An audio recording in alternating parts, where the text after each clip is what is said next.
Bem-vindo ao Quadrinho ao Quadrado. Neste programa, E o Mar Me Trouxe Até Aqui, de Felipe William e Eduardo Ribas.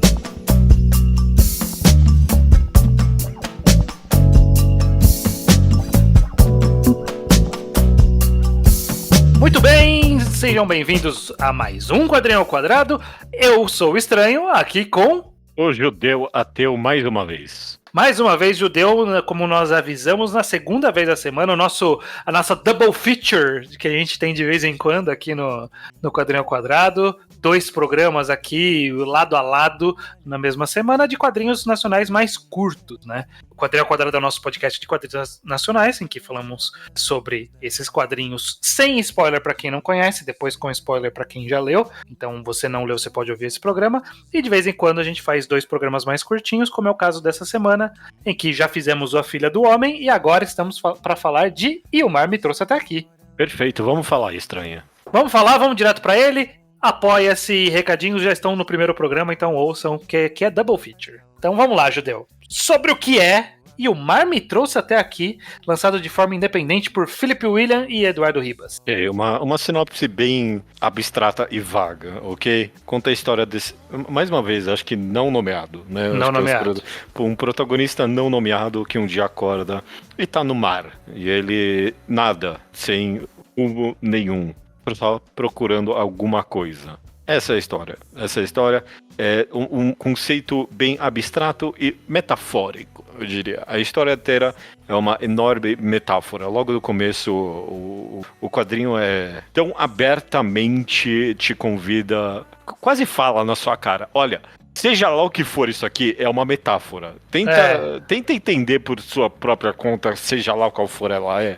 Tipo, Estou fazendo aqui uma metáfora, estou fazendo aqui uma fábula, alguma coisa que não é concreta. Não é concreta, é.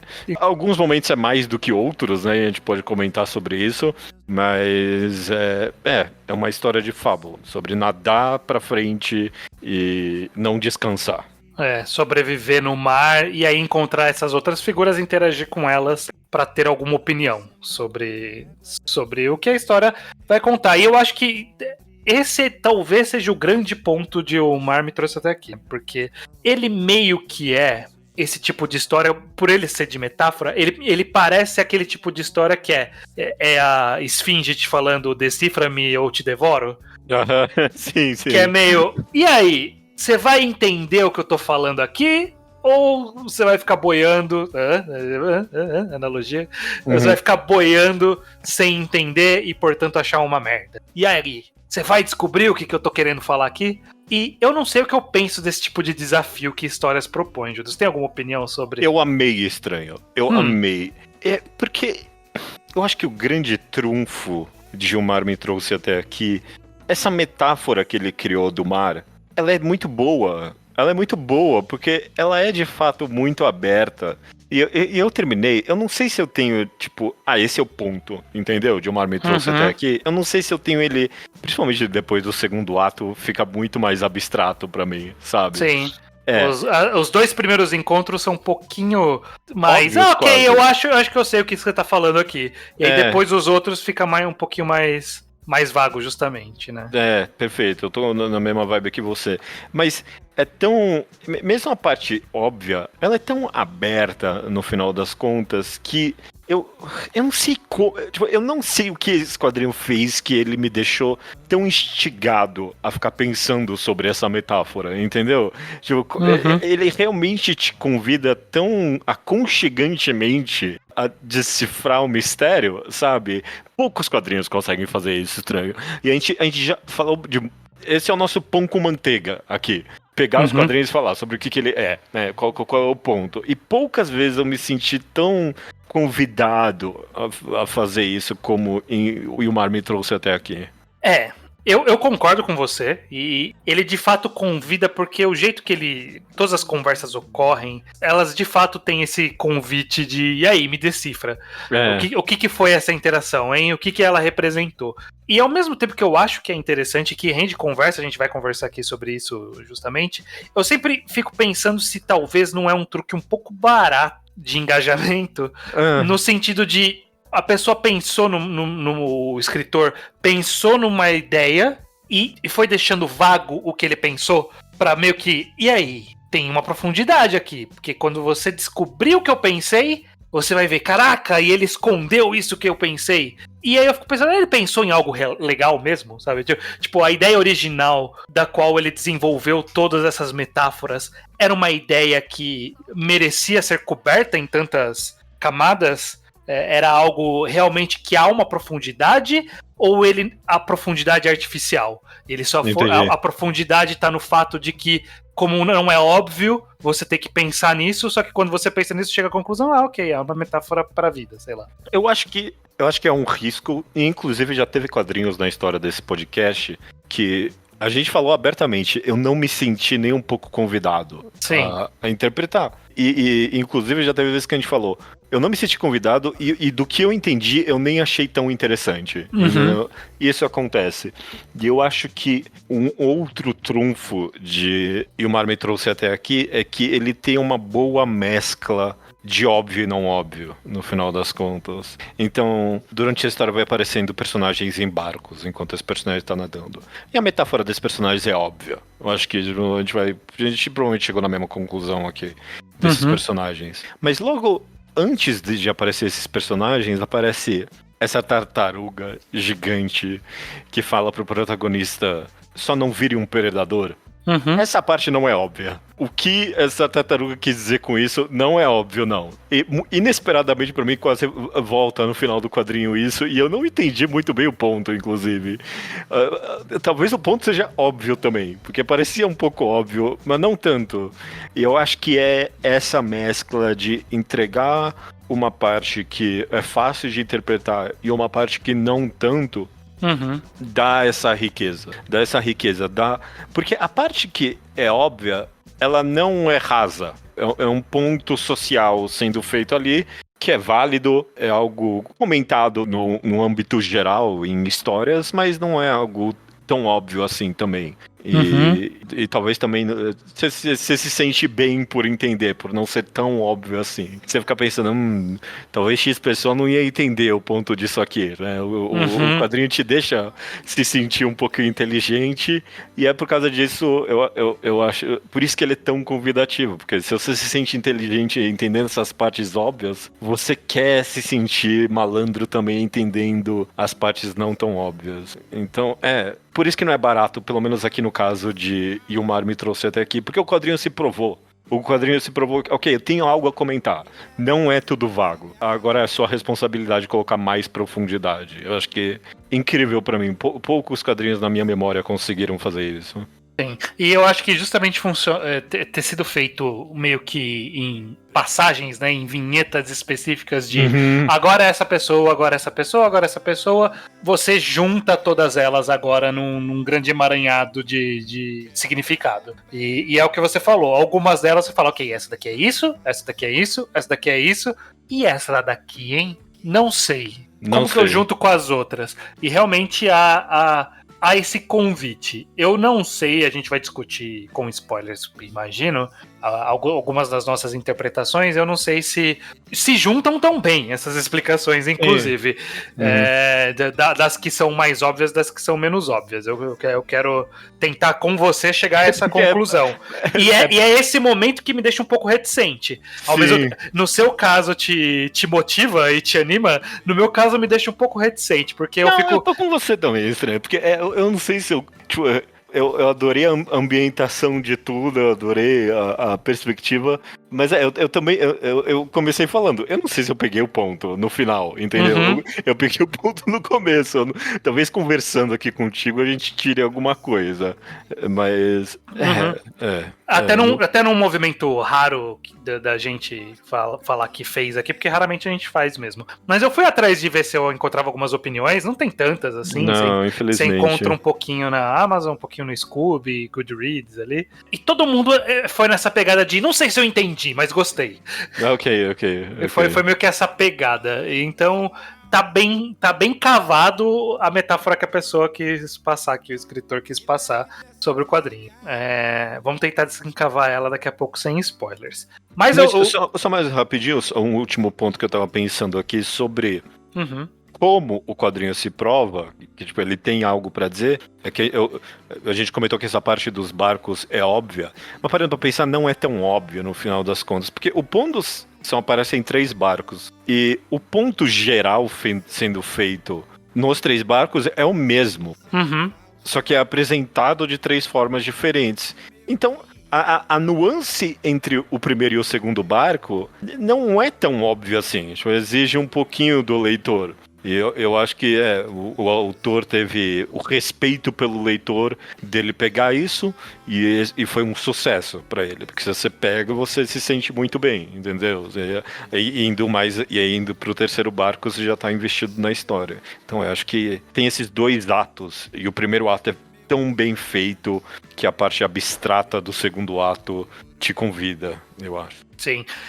Eu quero não deixar de falar sobre a arte também do quadrinho, né? Porque para carregar todas essas metáforas, ideias e passagens, o quadrinho está sendo acompanhado por uma quadrinização muito boa.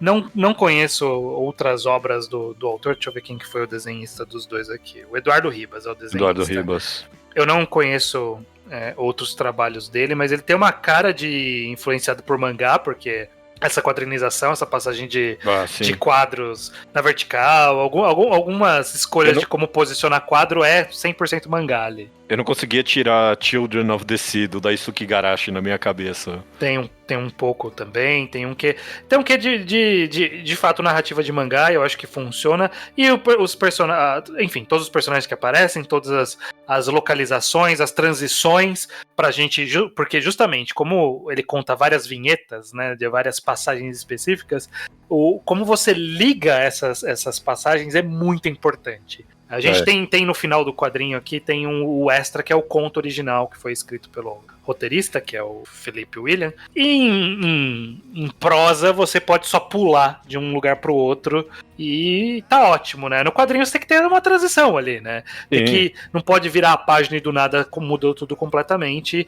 A necessidade de uma construção. E eu acho que funciona muito bem todas as transições aqui, né? Tem uma parte que ele volta a nadar e aí ele sonha com um pássaro e o ato de sonhar com um pássaro tem uma interação que leva pro próximo encontro. E várias vezes acontece isso. Todas as interações é meio que algo leva ao próximo encontro. E todas essas amarrações foram muito boas. Naoki Urasawa-esco, né, da vida.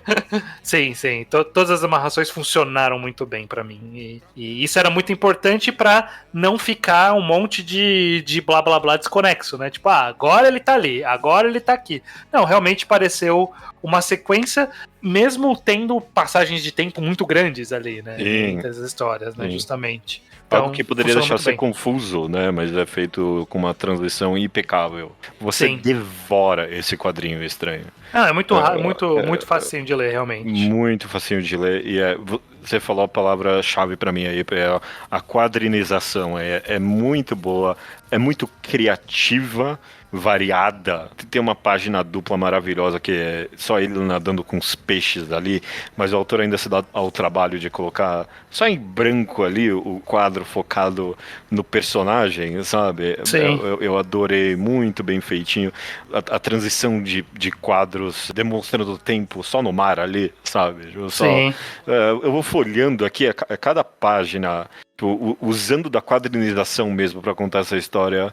Impecável, muito bom, muito bom. Muito interessante e no mínimo discutível, né? Você não sai indiferente dessa história. Boa palavra. Você não sai indiferente da história, ela te causa algo. A gente vai discutir esses algos daqui a pouco, mas só pelo prazer de ser instigado, eu acho que já torna, e o Mar me trouxe até aqui, uma leitura bastante interessante de se fazer, bastante digna de se fazer. Concordo plenamente. Eu queria que o quadrinho nacional fosse mais amplamente, lido. Porque eu só queria... A real eu tô um pouquinho preguiçoso aqui. Eu só queria abrir algum texto e alguém me falasse, ok, esse é o ponto. Algum acadêmico citando cinco autores que me explicasse tudo o que passou. Foda-se, pode ser até um vídeo essay narrado pretensiosamente no YouTube, entendeu? Qualquer coisa, tá bom, pode ser. Sim, faz falta, faz falta. Esse é o nosso papel aqui, Judeu. Bom, Queira você ou não, a É. gente vai ser daqui a pouquinho a única interpretação que vai ter na internet sobre o Mar me trouxe até aqui. E as pessoas vão ter que aceitar o que a gente falar. Então, cuidado com os seus poderes. Cuidado com seus poderes. Bom, dito isso, se você se interessou, você pode ir atrás, e o Mar me trouxe até aqui, ainda tem em catálogo pelos próprios autores, a gente sempre deixa o link no post. Vá atrás de ler, eu acho que esse é um caso interessante, eu sei que tem gente que ouve a parte, eu não li, mas eu quero saber o que eles vão falar com spoilers.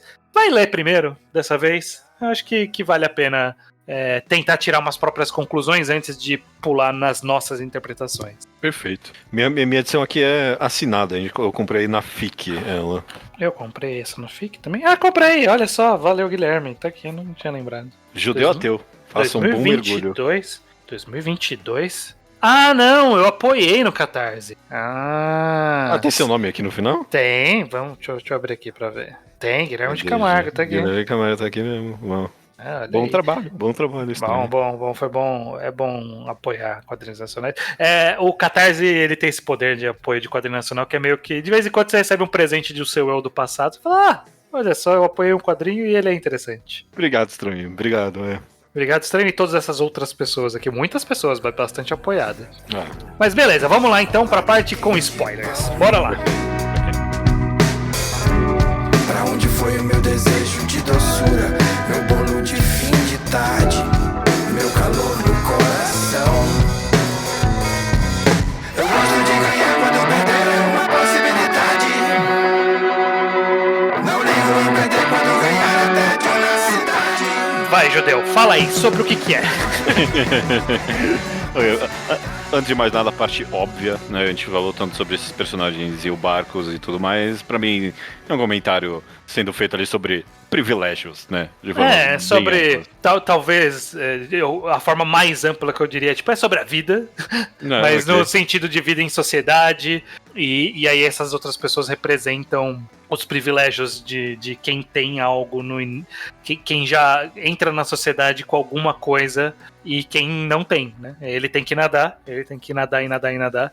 Enquanto as outras pessoas, tem alguém que disse que construiu o barco, mas tinha a madeira da família, a criança também ganhou de presente da família, o outro, esse barco aqui não é meu. Nem é meu, né? Então tem um quê de, sei lá, dá pra você interpretar como moradia, dá como interpretar bastante coisa, né? Eu pensei bem amplamente, privilégios, né? Sim. Várias pessoas têm coisas que outras não têm.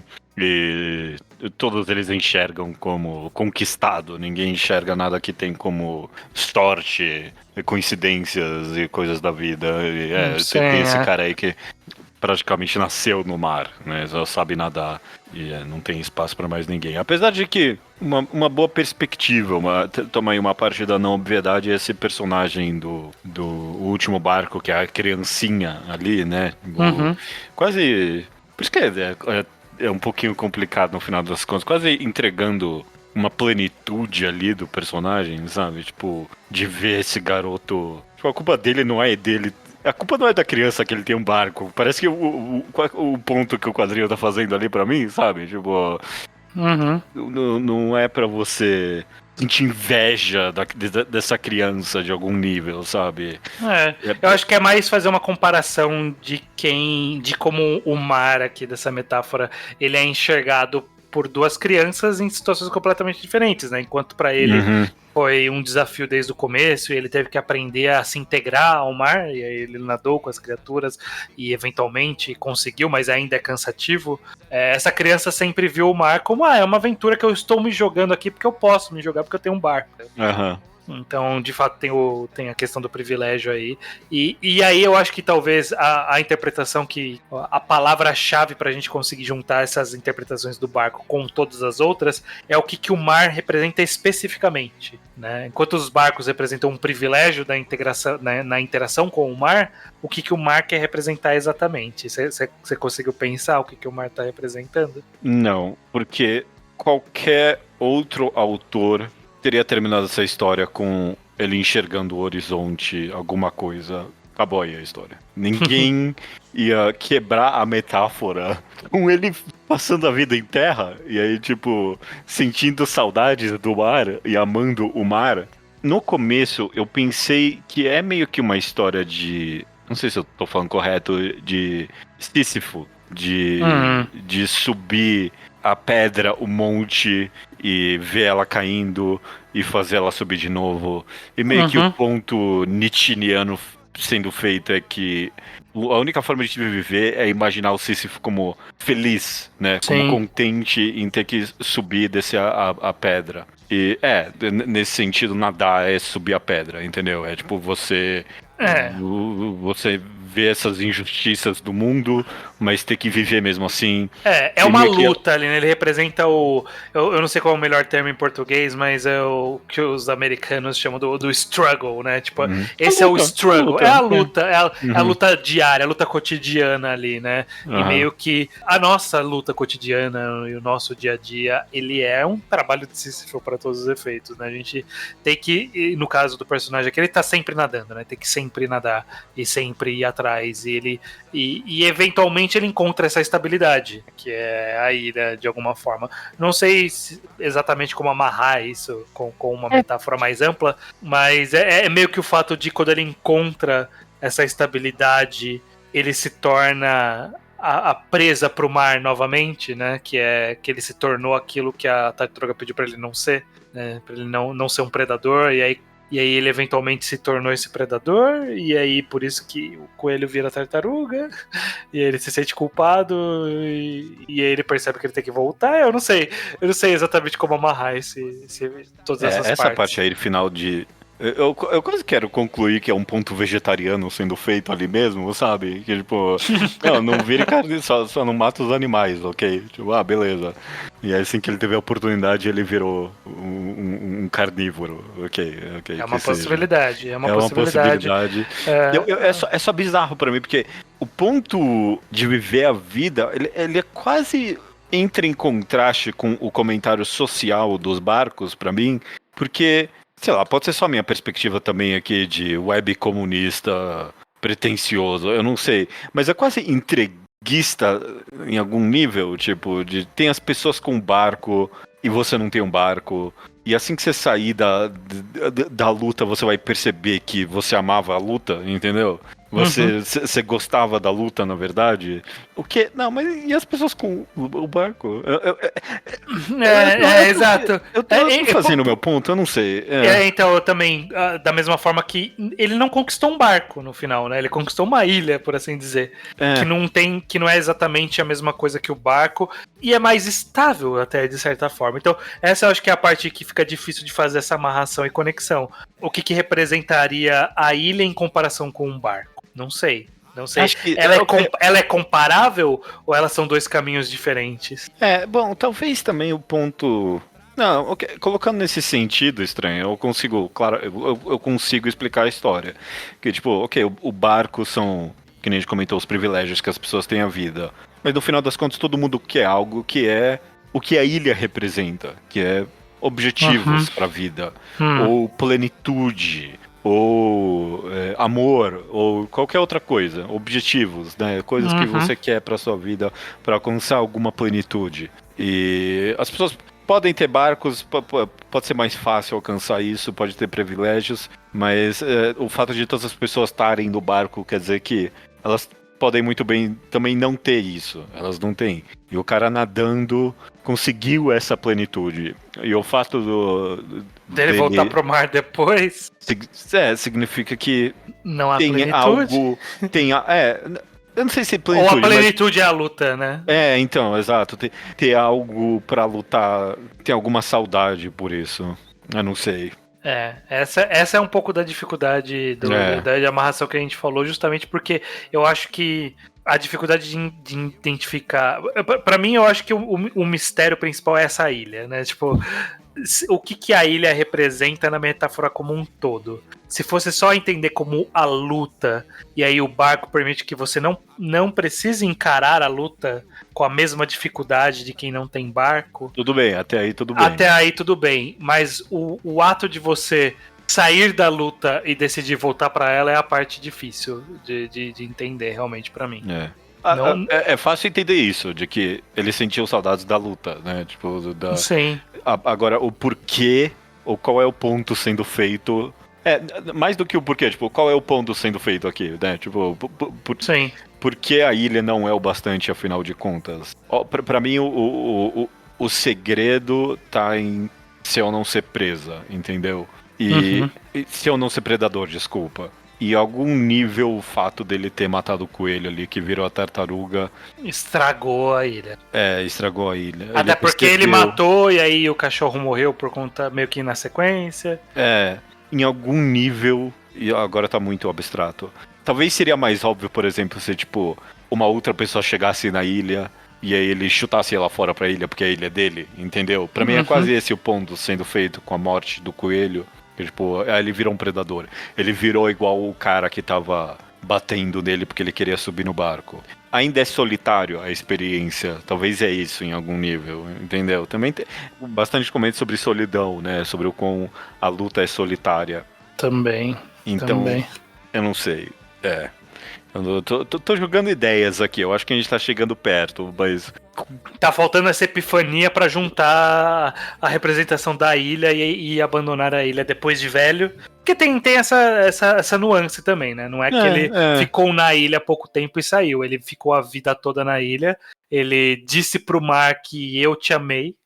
E o mar disse de volta, eu também te amei. E ele decide voltar pro mar. Essa dinâmica que tá um pouco mais abstrata. E aí, essa é a minha preocupação. A gente não tem muitas pessoas interpretando aí hoje em dia na internet. Se tiver mais gente que lê o quadrinho e quiser pôr as opiniões aqui, adoraria. As interpretações, né? Mas eu tô com receio de se alguém desvendar o código, vai me soar besta. Não, jamais. Eu não sei, eu tô com esse receio. Não, até porque eu de fato que não acho que não é. Não é tão concreto, tem isso. Não acho que ele é bem aberto à interpretação. Seja lá o que for que o autor pensou, ele pode muito bem não ter pensado, entendeu? Porque é tão abstrato assim. Eu acho que é bem abstrato. Então eu não teria uma interpretação que alguém me falaria e eu falaria, ok, é 100% isso. Ou eu não consigo imaginar. E número 2 eu acho que se tem algum ponto sendo feito, ele é profundo pra mim. É sobre viver a vida e meio que amar viver no geral, entendeu? Sobre encontrar sentidos e perder sentidos pra vida. Eu adoro essas metáforas sisyphinianas de tipo...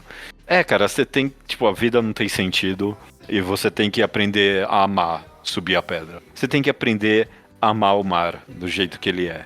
E... Talvez nesse sentido, tipo, o quadrinho começa com ele criança ali e meio que alcançando a plenitude no próprio mar. Tipo, é meio solitário e tudo mais, mas tipo, ele tá feliz ali nadando com os peixes.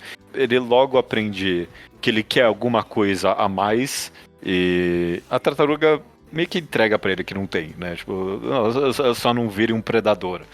Pra mim é isso, em busca da sua plenitude, em busca dos seus objetivos, não prejudique os outros, né? A lei de ouro, né? Não faça os outros que você não quer que façam você. E um ponto sendo feito com certeza é que é possível encontrar plenitude no mar, pra mim. Sim. É possível encontrar plenitude no mar, nesse caso a ilha e possível. Até dentro do mar mesmo, ele tem. Não. Se bem que ele nunca fica 100% feliz no mar, né? Ele fica feliz na ilha. Ele, quando tem a passagem que ele interage com o espírito da mãe ali, e a mãe lamentando: olha, eu não pude te dar um barco. E ele, tô cansado de nadar, sabe? E aí logo em seguida ele chega na ilha. Então meio que ele encontrou mais a tranquilidade após ele parar de nadar. Né? Mesmo que ele eventualmente tenha tido passagens ali nadando com os peixes, é cansativo, né? Então é parte da analogia de que mesmo que você aprenda a gostar da luta, ela é cansativa, ela vai te exaurir, porque ela na essência exige muito de você. Parando pra pensar aqui, eu acho que a grande complexidade no final das contas é que a ilha é uma metáfora dentro da metáfora. Então, tipo, o encontro com um cachorro, pra mim, meio que representa o fim da solidão. entendeu? E a morte do cachorro é a volta da solidão. A parte da plenitude, encontrar o cachorro ali, tá, tipo, perder a solidão, encontrar sentido na vida em outra pessoa. Uhum. É porque, por isso que é complicado, porque poderia, sei lá, só ele encontrou outra pessoa ali, entendeu? Mas como é tudo tão abstrato assim, é um cachorro, é um coelho, não sei o que, é meio que uma metáfora dentro da outra ali. Mas pra mim com certeza é isso, é tipo, é o fim da solidão e a volta dela na morte de alguém querido, por exemplo. Sim. E, tá aí pra mim. Mas não conclusivo ainda. Não conclusivo. Não conclusivo. Repito que eu ainda tenho esse receio de um dia bater a conclusão e falar, era isso? Embora eu acho que por estar vago bastante, mesmo que uma interpretação consiga amarrar tudo de uma forma muito bonitinha, ainda assim há espaço para ler de outros jeitos. Ou não também, né? Porque tá tão vago que os outros jeitos a gente nem tá achando outros jeitos de ler. A gente tem algumas possibilidades. Eu não sei. Tem alguns pontos concretos que não podem ser evitados, né? Tipo, tudo que a gente comentou da primeira parte, eu acho bem concreto. A questão de privilégios e lutas e tudo mais. Agora, mais uma vez, essa parte da ilha é bem mais interpretativa. Sim. Eu tive a minha interpretação aqui, eu adoro esses tipos de contos. Acho que é por isso que eu amei tanto e o Mar me trouxe até aqui. Muito bom, Judeu. Isso que é o importante, é esse desafio. Um favorito meu, estranho. Um favorito meu. Muito bom. Eu gostei. Entra no meu panteão aqui. Entra no meu panteão de favoritos e o Mar me trouxe até aqui. Surpreso. Estou surpreso. Bacana. Eu gosto ok. Eu não tô num dos meus favoritos, mas eu gosto ok. Eu gosto preocupado. Okay. Tipo, eu estou gostando. Vou continuar gostando quando eu tiver uma epifania? Não sei. Okay. Quero continuar gostando. Embora eu acho que há um risco, né, nesse tipo de metáfora tão abstrata. Mas pode ser pro bem. Então, para todos os efeitos, só de ter essa conversa, isso me deixa feliz, na verdade. Independente do quadrinho, ter esse tipo de conversa, propiciar esse tipo de raciocínio, é um estímulo que me anima muito, e eu acho que só por isso o Wilmar me trouxe até aqui, é um dos que mais me deixa feliz de fazer esse podcast, por exemplo. Da gente poder refletir sobre isso. Eu vou lembrar de... E o Mar me trouxe até aqui quando a gente gravar o episódio 100. Justo. Vai entrar no próximo... Já é um dos indicados pro próximo prêmio Quadrinho ao Quadrado. Caraca, quão longe a gente tá disso? Deixa eu ver. A gente tá no número 73, estranho. Não foi nem metade do caminho. Quase na metade. Quase na metade. Do outro 50. Nossa, o 50 já foi gravado há muito tempo, né? Uma vez por mês anda muito devagar esse número, mas tudo bem. Beleza, Judeu. Terminamos aqui a nosso Double Feature, que a gente falou de A Filha do Homem no programa anterior dessa semana, e agora de O Mar me trouxe até aqui. E a gente sempre deixa o aviso de qual é o próximo quadrinho que a gente vai falar no mês que vem. Vai ser Aqueles Dias, de Luana Cristine e Gil Gomes. Exatamente. Aqueles Dias, lançados de forma independente também. Vamos lá, tem disponível na Ugra e em outros locais, então vá atrás de ler e voltar aqui mês que vem quando a gente falar de Aqueles Dias. Até lá então, estranho. Até mês que vem. Até. Muito bem. Perfeito. Que refresca.